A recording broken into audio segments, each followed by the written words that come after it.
Okay, now this session or this step is about developing your people competency. Now look at this, okay, we've built the execution discipline. We've realized, okay, good things are happening, some things are not that good happening. So this is where we start inducing the education part of it, okay, and improving their competency. So what do? We have four different things that we do. One importantly is hiring the required leaders. Okay, that after the third step of strategy building, that's the first thing that we do. We first get the required leaders online. Okay, because there's no point in necessarily struggling, we get the leaders online. Now the question could be, I do not have money to hire those leaders. Then we start creating the money for it, right? So we're not going to stop, but we need those leaders in place. Transactional leaders and the required leaders are being bought in the team. Second, building the job descriptions for required in future. So we don't hire people for today, we hire for future, so that when they're coming, they do the job, today's job as well, but they know that there's a roadmap for that, and that improves the retention of the company. Next, we build the manpower for the next 36 months. We make sure that the training plan is completely established, and we choose 15 people, okay, 15 people for an intense leadership and management development program. Okay, all of the separate consultants come and they train them to deliver projects on various aspects. There could be cost-saving projects, there could be time-saving projects, revenue generation projects, happiness projects, engagement projects. All of these projects have been given to these leaders. They are intensively engaged for 6 months within the company. And that's how you see the engagement levels are improved, you see the competence levels are improved. And this becomes a part of your yearly curriculum, so that you create leaders every year in the company and you're not worried, what if the guy leaves me? Okay, you are okay with that because that's part of your budgeting. You don't have to worry about it. Now that's what we do in people competence. Let's look at process competence. Now, process competence is fantastic. You know, it's like a process book to be created. Marketing, sales, human resource, stores, logistics, manufacturing, production planning, if you are in production, accounts, finance, service, branding, all of this gets created in form of a process book. Now, when I said what is a process book, if you remember, I spoke about the SOP creation. SOP creation, the process book has objective of every process. It has statement of purpose, which is why should it be used, department who's responsible for it and representation of it, sub-department, if there are sub-departments onto a department, who's going to do that. Simple workflow, what is being done by who, when, and what if not. These are the answers that we answer there. To-do list of what needs to be done in every step, checklist of what you need to check. Say, assuming I'm a logistic guy, I need to go into supply, my material is being packed. Before sending the material to the logistic carrier, what are the 10 things that I need to check? That's been written down, that's pasted on the transport, it is signed. So these are small processes, right? We skip. And slowly and steadily, all these manual processes are digitized, okay? And the escalation matrix is required. So likewise, we create this process book. This process book allows us to do the developmental audit after writing it. So every time we look at the process book, we go and develop do the audits, we'll understand, okay, these are the gaps, we start improving those gaps. So that's how the mechanism works. Okay, now that takes us to automation and standardization. So once the book is created, 60-70% of processes have been implemented, then we move on to our next phase, which typically comes in after 18th month of the project starting, right? So first 3 months have gone into building the strategy, building the vision, developmental audits. Next 1 year is gone into SOP, creation, process, competency development, all of this part of it. After 18th month, we start digitizing things. So automation and digitizing plays a very important role in the year 2. Now, what do we automate? We automate everything that is repeated in the company. Is that okay? Everything that is repeated is automated. Simple as that. It could be the leave management system, it could be the attendance management system, it could be the procurement system, it could be the bidding system, it could be the sales management system, it could be a CRM, which is customer relationship management system, it could be anything, but anything that is repeated is getting automated and standardized. Okay, this saves time, this saves energy, dependability goes off, there is no manual error coming into it. Hence, I said the third year, a big leap happens because of this one move. Okay, so we push, and all these steps have been explained right before we start. Okay, this is how we're going to go. And everybody in the company, typically the leaders are involved into this.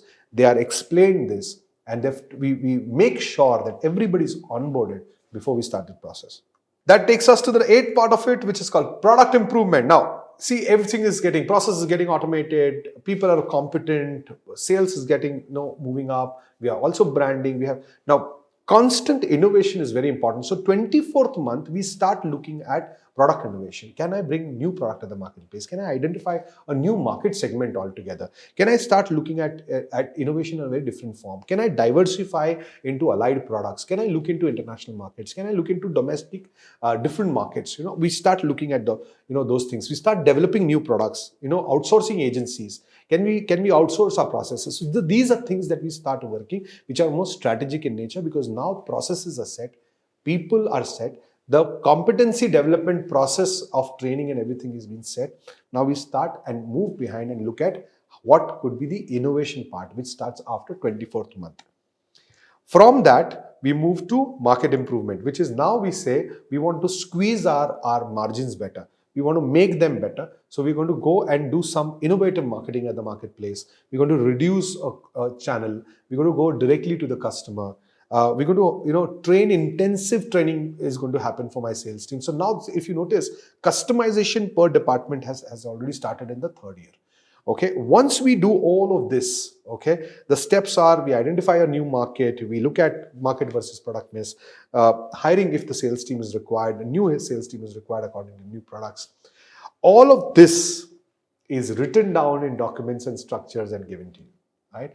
And of course, in the 36th month, by the time we reach the 36 months, this team is also established. So your older business has stabilized, your newer business is taken off. Okay, so you are at peak when we actually exit.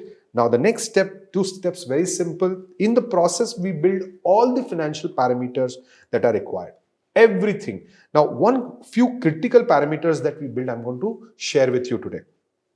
Sanitization of accounts. Okay, accounts are completely sanitized, completely right mechanisms have been implemented there. We look at building mechanisms for promoters' wealth creation. Okay, because what is the point you making 100 crores company and you don't have money in your pocket or something that you want to do for your family, right? It's very important that so right from day one, we start focusing on that. Right from, say, month 1, we start focusing what is the value that you want to build for yourself and wealth you want to build. Aligning the daily activities of business to the industry benchmarking. It is very important that you are along with the industry or you are ahead of that industry. So financial parameters also set, measuring cash every day, so that dashboards created, that leadership teams review every day that this is the money that they're creating every day and this is the value that you're creating at the marketplace. Monitoring financial performance of the company monthly by having a monthly balance sheet. So by 30th of the month, the books gets closed, and the 1st of the month, this generally tends to happen after 12th month of execution, right? So it requires certain, at least for few months it requires. Monitoring financial performance of the company, empowering the internal finance and accounts team with knowledge, and the chartered accountants and the professionals who work with your accounting team helps them to build a confidence that they can manage the big company, right? In some cases, we have to hire a more qualified person. In some cases, we have to demote somebody. In some cases, we have to do what we are supposed to do, isn't it? Then working with finance team for fundraising, because how to go through that process. How do you raise a debt from a bank? How do you go to a private investor and talk to him?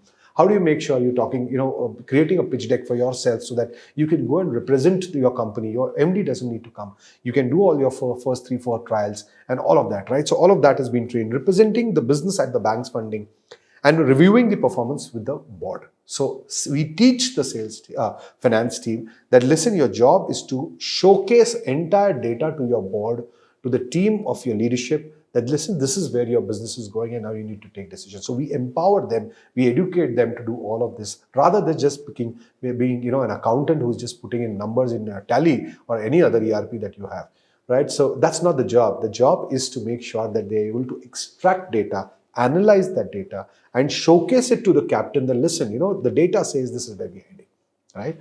The last piece is transfer of knowledge, skills, and systems. 11th stage, when we move out of the consulting process, is if there is a leadership team member required, we hire that person for him. We help him hire typically. We transfer everything that we've done, all the documentation, processes, systems, everything. We educate them We give them the lessons learned document as the closure of the project, and then coach people for at least 12 weeks. Every individual consultant is coaching so finance consultant is coaching the financial guy, the sales consultant is coaching sales person, the HR guy is coaching HR person, the process guy is coaching process person for the next 12 weeks, which is close to 3 months, and slowly and steadily we exit the process with success. So this is a robust process, my dear friends. But why is it required that if you don't have a consultant, an intelligent brain, a counselor, okay, who understands numbers from all the angles, who understands emotions from all the angles, say, assuming he's only a process guy, he will only give you guidance about process.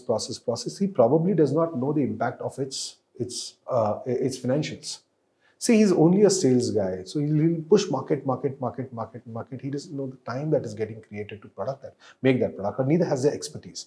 But when a set of professionals actually come and work with you, two things: it is cost effective. Point number one. Point number two: working with a consulting company, then it does not matter what consultant is working with you. The consulting company is taken an order from you, and so they will replace the consultant without even a hinge of it if he is not performing. So there are two important parameters that your risk go off. One, it is cost effective because single consultant is going to charge you more, and you have to manage 4 single consultants, which is like a havoc, and owners are never able to do that. Second, if there's a consulting team or a consulting company that you're directly giving contract to for consulting, it helps them to choose the consultant who can work with you. And if he's not working for whatever goddamn reason, he or she can be replaced and a better man can do the job. So your risk is averse. You don't have to start from zero. Okay. Now, this is how a CPC model works. This is how you need to look at the CPC model. And more importantly, if you're looking for any consulting that is and pure from a scale point of view, let the consultants come and decide what space needs to be improved first. Please don't come with a bias that this is what I want to improve. Let them do that audit. Let them do that developmental audit. Once they do that developmental audit, once that report comes up of all the departments, okay, and it's penny wise pound foolish for the importance of it. It is hardly some money, but it gives you a lot of wisdom, a lot of data, and that data helps you take decisions for your business. It is important for us to be trustworthy as the basic value of we running the organization. In the last 10 years, my dear friends, over 24,000 entrepreneurs have got trained from us. Around 1,000 plus projects of coaching have been finished, and over 100 plus projects that have reached 100 crores and plus have been completed. Okay, so that's the pedigree we're talking about. The consultants who work with us are IITs, IIMs, they've led businesses, they've made change happen. And all of that kind of pedigree is going to work with you as a team to make sure that your dreams are getting fulfilled. But it's important that we start the journey with trust. In order to do that, I request you to fill up the form, give us a little more information, let our people interact with you, see you, understand you, see if you could do the developmental audit process completed. If that goes well, then we will look at what is the best that we can do together. Well, very importantly, if your businesses are below 10 crores, below 15 crores, you don't need consulting. What you need is good education and good coaching. Okay? Now, School of Inspirational Leadership will also be able to provide you with various facets of consultants who will be able to coach and train you and your team. I hope I have given you enough information about how consulting needs to be looked at, how you should choose your partner when it comes to consulting, how School of Inspirational Leadership can help you, and why is it important that this journey starts with trust. Thank you very much for listening to me today. Take all the notes that are required from the CPC, use it in your business. If this video is going to help you, if this session has helped you, please share it with the world. Make sure that you are growing. Make sure that everybody around you is growing. Thank you very much. In Journey with You, this is Dr. Yogesh Pawar, founder of School of Inspirational Leadership. Always, always around you.